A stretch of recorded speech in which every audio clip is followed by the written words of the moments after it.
Amados hermanos, amigos, quien me están viendo por este medio de comunicación, un saludo fraternal y un abrazo muy fuerte hacia ustedes. Ahora voy a argumentar que es muy necesario también conocer este punto que voy a mencionar. La iglesia es católica. Un tercer atributo de la iglesia verdadera es católica o universal. Este es el tercer de 4 atributos de la iglesia que se han proclamado desde el siglo IV en el Concilio de Nicea. El credo niceno declara que la iglesia verdadera es una, santa, católica y apostólica. En el video anterior hemos revisado los primeros 2 atributos. Ahora vamos a considerar el tercero y el cuarto atributo. La iglesia católica, la iglesia universal, es diferente de la iglesia católica romana. En nuestros países, en general, el término católico, amado hermano, el término católico romano se acorta y se dice simplemente católico. Así que cuando alguien se refiere la iglesia católica, está hablando de la iglesia católica romana. Amados hermanos, quiero decirte, sin embargo, técnicamente hablando, el término católico no se refiere a una institución específica, sino a la Iglesia de Jesucristo, que incluye gente de todas las naciones, tribus, pueblos, en general. Muchas iglesias protestantes tienen fronteras nacionales o regionales, mientras que la Iglesia Católica Romana no las tiene. Sus miembros están unidos en todas partes del mundo bajo el liderazgo del obispo de Roma. La Iglesia Católica, la Iglesia Romana, excluye a los protestantes de su concepto de la iglesia verdadera debido a la fragmentación protestante. Sin embargo, amado hermano, quien me está viendo por este medio de comunicación, la iglesia universal es la iglesia invisible. La iglesia de Jesucristo se extiende alrededor de todo el mundo. Ahora, la iglesia es apostólica. La iglesia verdadera también es apostólica. Notamos en los capítulos anteriores que el fundamento de la iglesia son los profetas y los apóstoles.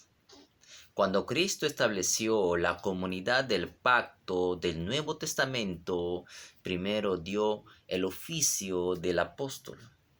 En el libro de Efesios capítulo 4, verso 11. La autoridad primaria de la comunidad cristiana primitiva estaba en los apóstoles.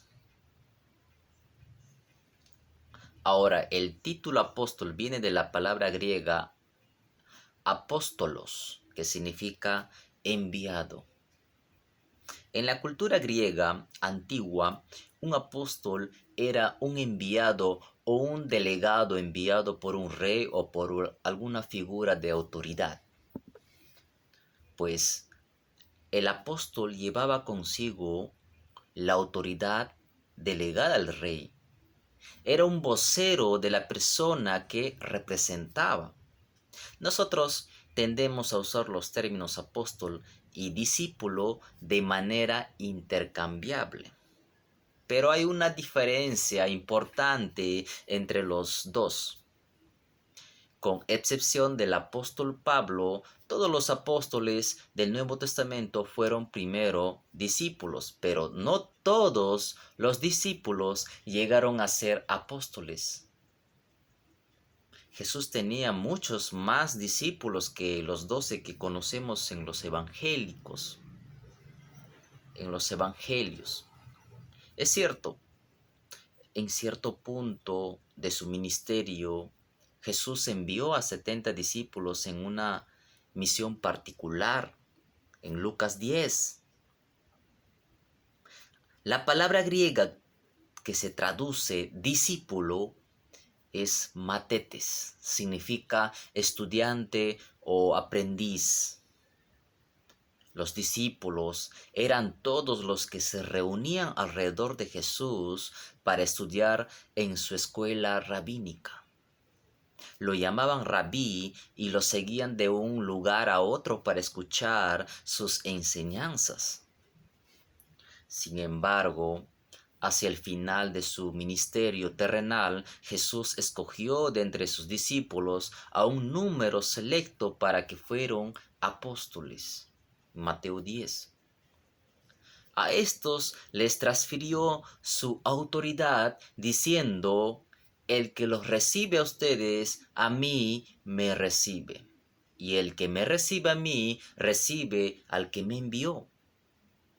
En el libro de Mateo 10:40. Fueron apóstoles. Mateo 10.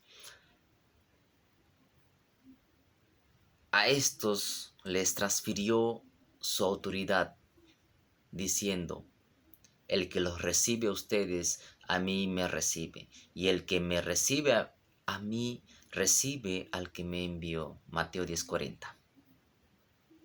Así es, amados hermanos, amigo, tal vez desconoces de estos puntos, estoy a sus servicios de todos ustedes. Ahora, en los inicios de la iglesia surgieron grupos heréticos que trataron de suplantar la autoridad de los apóstoles. Los gnósticos, por ejemplo, decían que tenían autoridad apostólica y que eran fieles a Jesús, pero no eran apóstoles genuinos. El primer y más importante apóstol en el Nuevo Testamento fue Jesús mismo. Él fue enviado por el Padre y tenía autoridad para hablar a nombre del Padre. Así lo dijo en Mateo 28:18. Toda autoridad me ha sido dada en el cielo y en la tierra. Y además, porque yo no hablé por mí mismo, sino que el Padre que me envió, Él me ha dado mandamiento de qué de decir y de qué de hablar. También San Juan 12:49, referente a eso. Cuando los fariseos, hermanos, amigos, trataron de rechazar la autoridad de Jesús, Él les dijo también: si yo me glorifico a mí mismo, mi gloria no es nada. Y el que me glorifica es mi Padre, de quien ustedes dicen es nuestro Dios. Y ustedes no lo conocen, pero yo sí lo conozco. Si digo que no lo conozco, seré mentiroso como ustedes, pero lo conozco y guardo su palabra. Abraham, el padre de ustedes, se regocijó de ver mi día. Él lo vio y se gozó, dice en el libro de Juan, capítulo 8, versos 54 al 56. En otras palabras, no se puede amar al Padre y odiar al Hijo. Y fue el Hijo quien confirió su autoridad a los apóstoles. Amado hermano, amigo, Irineo de León, un apologista de la iglesia primitiva, expresó el mismo punto contra los herejes de su época cuando dijo que quienes rechazan a los apóstoles están rechazando a aquel que los comisionó, es decir, a Cristo. Había una línea de autoridad de Dios a Cristo y a los apóstoles. La autoridad apostólica ha sido atacada en nuestro tiempo, principalmente por feministas que argumentan contra las enseñanzas de Pablo y también por los que practican la alta crítica, que profesan fidelidad a Cristo pero rechazan la autoridad de las Sagradas Escrituras. En cuanto a la naturaleza apostólica de la Iglesia, cuando la gente dice, amado hermano, cuando la gente dice que la Iglesia tiene autoridad pero rechaza la Biblia, en realidad está rechazando a la Iglesia misma, porque está rechazando uno de los 4 atributos de la Iglesia: su carácter apostólico. Si atacamos la autoridad de la palabra de Dios, la autoridad de la palabra de los apóstoles, atacamos el alma y el corazón mismo de la Iglesia. Como dijo el salmista en el libro de Salmos, capítulo 11, verso 3, si son destruidos los fundamentos, ¿qué podrá hacer el justo?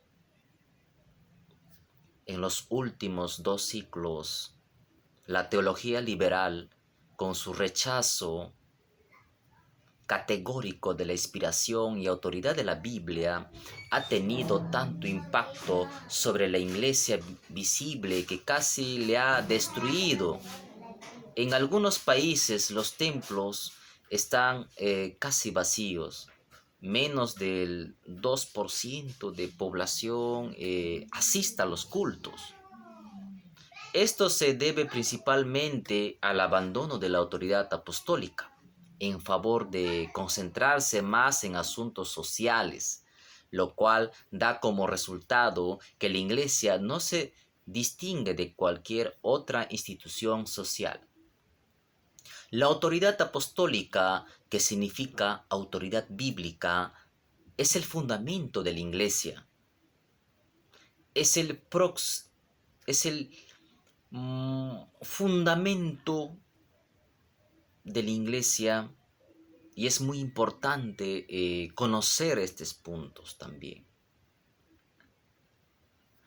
En el próximo también video, amado hermano, amigo, estaré dando el discurso de marcas de una iglesia verdadera, pero en modo resumido.